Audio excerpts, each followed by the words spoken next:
বন্ধুরা, আজকে রান্না হবে পমফ্রেট মাছ। আমার খুব একটা ফেভারিট মাছ। তো চলো মাছগুলো ভেজে নিই।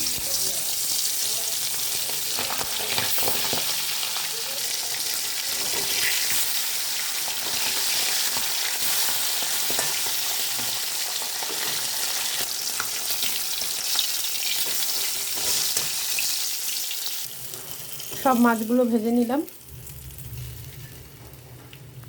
এবার আমি আরেকটু তেল দিয়ে দেবো এই মাছ ভাজার তেলে। এর মধ্যে আছে আদা আর লঙ্কা, দুটো গোটা লঙ্কা দিয়েছি, আর পেঁয়াজ। এটা ভালোভাবে ভাজা ভাজা হবে, তেল ছেড়ে যাবে। এর মধ্যে দিয়ে দেবো নুন, হলুদ,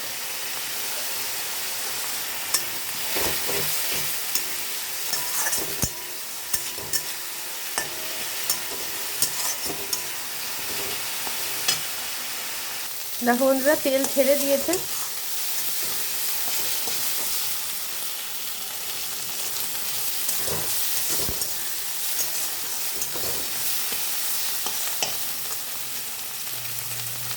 এর মধ্যে দিয়ে দেবো একটু চিলি সস আর দেবো টমেটো সস। টমেটো সস এটা বাড়ি বানানো, যার জন্য এই শিশিতে দেখতে পাচ্ছ তোমরা। দিয়ে নেড়ে নেবো। এই জন্য আমি আলাদা করে আর মিষ্টি দেইনি, আর টমেটোও দেইনি, আর নুন একটু কম দিয়েছি, কেননা সসের মধ্যে স্বাদ মতো সব কিছুই থাকে। এটা অ্যাকচুয়ালি ওই চিলি ফিশ টাইপের স্বাদ আসবে, ক্যাপসিকাম হলেও ভালো হতো।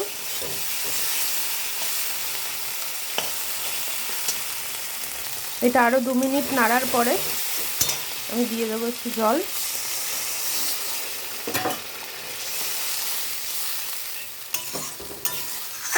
তবে হ্যাঁ, এই সসটা ফুরালে আবার সস তৈরি হবে, তখন তোমাদের রেসিপিটা দেখাবো। ঝোলটা ফুটে গেছে, এবার আমি মাছগুলো দিয়ে দেবো। এবার একটু সেট করে দিয়ে ঢাকা দিয়ে দেবো। 5 মিনিট পরে আসছি। মাছগুলো একটু উল্টে দিলাম সব। হালকা হাতে নাড়তে হবে, না হলে তো ভেঙে যাবে। এটা হয়ে গেছে বন্ধুরা, এবার আমি নামিয়ে নেব।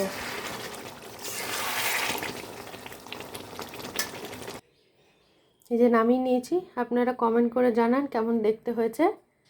ভালো লাগলে অবশ্যই ভিডিওটাকে শেয়ার করে দেবেন, আর আমার চ্যানেলটার পাশে থাকবেন, সাবস্ক্রাইব করে দেবেন। তো আজকের মতো টাটা।